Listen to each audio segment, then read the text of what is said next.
Viral perempuan asal Sidoarjo, Jawa Timur mengaku dihamili Aibda DN, oknum polisi yang sehari-hari dinas di Polres Musirawas. Perempuan yang mengaku dihamili Aibda DN, oknum polisi Polres Mura, inisial RA alias L, asal Sidoarjo, Provinsi Jawa Timur. Dalam media sosial TikTok, perempuan yang mengaku dihamili Aibda DN, oknum polisi Polres Mura itu mengungkapkan permasalahan pribadinya. Unggahan-unggahannya di akun TikTok viral hingga sudah ditonton ratusan ribu orang. Dalam unggahannya itu, RA meminta pertanggungjawaban kepada Aibda DN, anggota polisi yang berdinas di Polres Musirawas, Sumatera Selatan. Dalam postingannya, RA dan Aibda DN menikah siri 14 Agustus 2021, lalu cerai April 2022. Saat perceraian itu, RA dalam kondisi hamil besar. Dalam postingan RA terbaru di akun TikTok sekitar Minggu 31 Juli 2022, ia meminta keadilan kepada Kapolres Lubuk Linggau.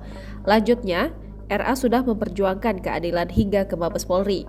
Dirinya hanya bisa menunggu bila terus dibiarkan berapa banyak lagi korban. Dia menuturkan mengapa kasus ini hanya cukup sidang disiplin kemudian selesai tanpa kelanjutan. Kemudian berkas perkara tersebut dilimpahkan ke Ankumsi Propam Polres Musirawas pada Senin 13 Juni 2022. Setelah pelimpahan berkas tersebut, RA mengaku tidak mendapatkan informasi sama sekali melalui aplikasi pesan WhatsApp ataupun telepon seluler mengenai tindak lanjut pelaporan tersebut. Merasa kasusnya berjalan di tempat, 2 hari setelah itu RA berinisiatif melaporkan kendala tersebut kepada Propam Mabes Polri melalui aplikasi Propam Presisi. Alhasil pengaduan RA diterima oleh Biro Warprov Mabes Polri pada Rabu 15 Juni 2022.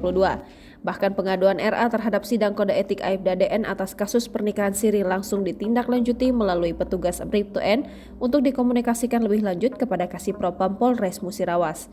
Agar 6 hari kemudian, tepatnya pada Selasa 21 Juni 2022, proses sidang kode etik terhadap Aibda DN dapat digelar. Anehnya, Kasih Propam Polres Musirawas saat itu baru melakukan sidang terhadap Aibda DN pada Rabu 22 Juni 2022. Bahkan sidang yang berlangsung itu beragendakan sidang disiplin, bukan sidang kode etik, sebagaimana arahan dari pihak Biro Warprov Mabes Polri.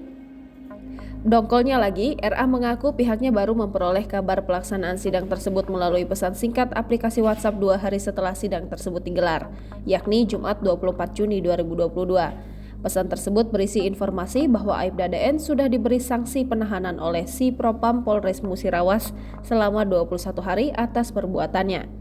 RA tak cuma melaporkan Aibda DN ke pihak instansi tempatnya bertugas di Mapolres Musirawas, Polda Sumatera Selatan. Seiring dengan proses pelaporan kasus etik polisi itu, RA juga sempat melaporkan perbuatan Aibda DN ke Ditreskrimum Polda Jawa Timur. Namun, melihat surat pemberitahuan perkembangan hasil penyidikan atau SP2HP atas pelapor Aibda DN yang diterimanya pada Rabu 13 Juli 2022, RA menganggap perkembangan kasus tersebut belum cukup memuaskan. Rencananya, RA mengaku akan memeriksa perkembangan penanganan dugaan kasus penipuan tersebut ke pihak Mapolda Jawa Timur pada Jumat 22 Juli 2022. Namun ia masih melihat perkembangan kondisi fisiknya terlebih dahulu, apakah masih kemungkinan untuk mendatangi Mapolda Jawa Timur. Jangan lupa subscribe, share, komen, dan like ya!